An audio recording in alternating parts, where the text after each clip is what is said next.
Careful consideration has been made to ensure that this video does not contain spoilers. This review is based on the PC version of the game and therefore does not necessarily reflect the experience across all platforms. Horror games are amongst the most difficult to create. This is due to the wide array of variables that contribute to a player's experience of the game. Horror developers need to heavily scrutinize every aspect of their game in a balancing act that attempts to keep the player completely immersed. Should any single one of these aspects falter, a player may become detached from the experience, and any feeling of fear or tension being built will dissipate. It's funny because sometimes a piece would go flying through the air and it would hit something, and this is before the game came out, of course, and it would sit there spinning. So he had an arm spinning in the air, or you'd see a head get lopped off and it'd get caught in the ceiling. Some of them were really funny. But, the last time I saw a funny horror movie, I wasn't that scared. If that wasn't bad enough, they're also one of the leading genres of gaming which competes outside of the gaming industry, often being compared against other forms of entertainment, such as horror films and TV shows. Needless to say, for horror games, the bar is set incredibly high. As with most games, the potential for innovative gameplay is greatly affected by the technological limitations of hardware at the time. You could spend months creating the best game ever, but in just a few years, there will be other games coming out that both look and feel better, offering a greater sense of immersion for the player. As previously discussed in the intro, I believe that a player's level of immersion is perhaps the singular most significant factor in making a successful horror game. So when judging the quality of gameplay in Dead Space, it's important to consider the quality of gameplay in other games released around the same time. One of the greatest innovations present in Dead Space is the ability to walk and shoot simultaneously. The big name representing horror games at the time was Resident Evil, of which released Resident Evil 4 around the same time that Dead Space began development. In fact, the original pitch of the game was quite literally, "We're going to make Resident Evil in space." And you got it right away. That being said, this game had greater ambitions than just copying the work from another successful game studio. They would often ask themselves, what would Isaac do in any given situation, and found answers like, no, he wouldn't just like to flail around helplessly, he'd want to defend himself. Which makes for some really rough skirmish style encounters throughout the game. Another thing that Dead Space innovates on is the way that enemies tend to spawn. They built this really intricate vent system that wraps around most of the game, where an enemy might jump up inside, follow the player, and come back out later once you've maybe let your guard down a little bit. The vent system was also a great way to restrict the player's movement. You might have one enemy spawn on one side, and then maybe you run to get away from it, and another enemy would spawn behind you, basically forcing you to confront one of the two threats. It's in these moments when you're helplessly outmatched, anxious about your ammo count, and desperately trying to succeed by any means necessary that this game is untouchable. Alright, I'll let my guard down. Oh my f***ing... That being said, Dead Space is not immune to the passage of time, and there are some key areas that I feel could be greatly enhanced in a remaster, such as the user interface and camera settings. At first, I tried to play Dead Space with a controller, but found the camera controls to be a bit too stiff for the analog stick. So instead, I switched to keyboard and mouse, which was great, until I realized that the aiming sensitivity could not be adjusted independently from general sensitivity. This meant that I would either have camera controls that are too fast and a comfortable aiming sensitivity, or a comfortable camera control but the aiming sensitivity be far too slow. In addition to this, I think that save stations and checkpoints are definitely in need of some fine-tuning. The game is very low risk because you encounter loads of save stations often. Now, I feel like this can uproot any dread of failure, as the intense fear of losing game progression from dying can be reduced just by saving more frequently. Also, some checkpoints in the game, which are intended to save time, are placed infuriatingly only at the beginning of a skirmish and not at the end.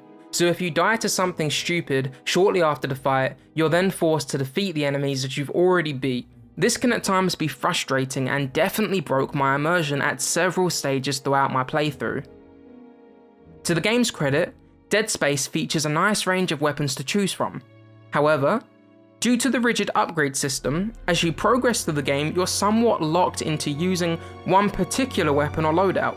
This is because, as you upgrade each weapon, you then feel discouraged from exchanging it for a different gun that you've neither used nor invested in.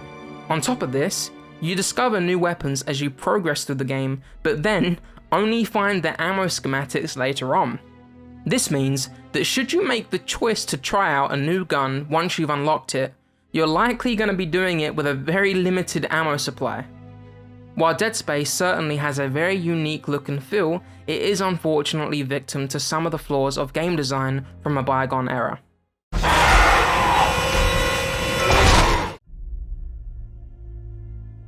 Graphically, Dead Space met my expectations. Again, this is one of those aspects that I feel is heavily affected by what the majority of game studios were capable of at the time. The environments are convincing and provide a believable background to support the awful events that take place, with utterly horrific scenery helping to instill the feeling of tension and dread being built up as you work your way through this gut-wrenching experience. Enemies look noticeably distinct from one another, with obvious designs and a gruesome attention to detail. Without a doubt, the most recognizable graphical asset of this game would be the design of Isaac himself, the main character. More specifically, his rig. One of the main rules established early on when developing this game was to exclude a heads-up display. Typically, information such as the number of bullets left in a gun or a player's remaining health bar would be stored within a HUD. So without breaking the rule of no HUD, there was a challenge in the game's design to figure out the best way to present and display these crucial pieces of information to the player. The answer came from a rumor where one of the guys working on Dead Space said, "You know, I once saw a HUD on the back of a scuba diver's back." And that just seemed to make complete sense, so the health and stasis bars all found their place on the character design. It's just a great example of how graphical innovation can affect the way a game is experienced as a whole. I mean, just talking about the animation work alone could be a video unto itself. They went way above and beyond making Isaac look and feel authentic with graphical work that was really unique for its time.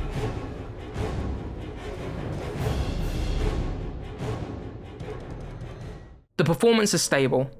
I think there are definitely some technical setbacks with just how old the game is, like for example, the exclusive full screen mode which makes tabbing out kind of awkward. However, really to scrutinize here would be me just nitpicking. There are plenty of games these days that get released with an innumerable quantity of bugs and glitches or performance issues, frame drops that make playing Dead Space feel quite refreshing in comparison. It was a really dependable experience where I never felt the need to question if the game was functioning properly or not, with a steady FPS rating of 72 frames per second at a 1080p resolution.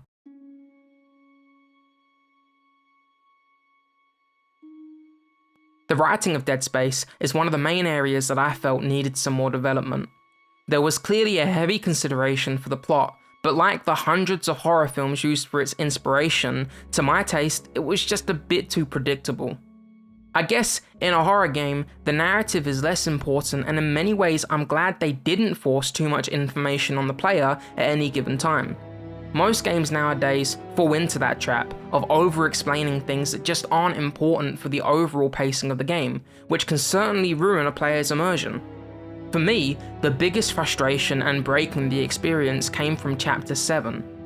To me, it seems that these missions were designed to just artificially prolong the experience of the game.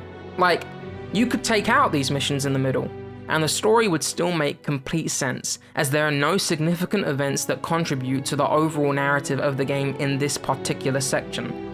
It's a bit of a shame to have to be so critical of the story of Dead Space, because it's perhaps the sole category in this review that isn't subjective to how games were made in the past. If a game has a predictable storyline, it can't then be later patched or remade. So it's a bit of a gamble to attempt something truly groundbreaking, especially in the realm of science fiction. I suspect that with all the risks they were taking in other aspects of this game's design, with a story, they may have just opted to create something safe that supports the horror themes and setting. Yes! No! You son of a bitch! Damn it, man! Oh. Now this is perhaps my favourite part in making one of these kinds of in-depth game reviews, because minutia is really a bit of a wild card for me. I never really know what I'm going to comment on when it comes to making a game world feel more authentic, but with Dead Space, it's as clear as day. Without a doubt, the sound design. It's perhaps the greatest contributing factor as to why Dead Space can be so terrifying. It was in fact such a large part of this game's development that when new people came onto the project, Glenn Schofield, the game's leading director, would get workers to sit down and watch 20 minutes of a horror film without sound, and then do the opposite to watch 20 minutes of a horror film with sound and their eyes closed. According to him, without a fail, he'd have the same reaction every time of just sheer surprise at how terrifying just the sound of something can be. And so the challenge then became, at various sections of the game, how could they scare us with just the sound itself? And wow, did Dead Space deliver a truly haunting soundtrack.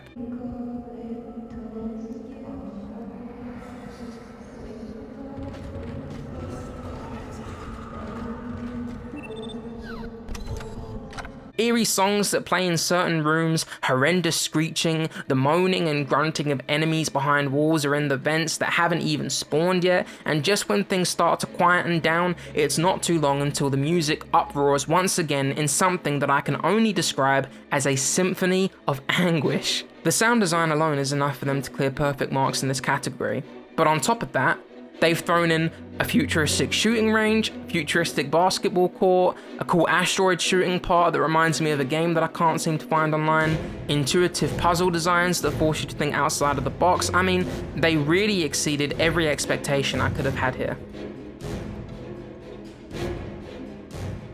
Now, some of you might see the score that I've given Dead Space and think that it means I didn't really appreciate or enjoy this game, and I aim to amend that in this conclusion. Keep in mind that, for me to be fair to new gamers unaccustomed to a bygone age, it's only fair that I grade Dead Space based on the games available in the industry today. However, I do so with nothing but the utmost respect and appreciation for everything that Dead Space is and represents. Ultimately, this is a game of passion, brought about by someone's fierce love for both gaming and horror. What I really liked is this story of they're working on Fantasia and they're building the scene that's out in the ocean and there's craziness going on, right? It's just a giant scene. It took a few months. And when they were all done, they bring Walt Disney in. And Walt just looks at it and he said, this is a great sea and ocean and everything is going on. And he says, add a storm, and walks out. And they're like, add a storm? That means redo it. He didn't blink an eye. And that to me is quality. That's the epitome of quality.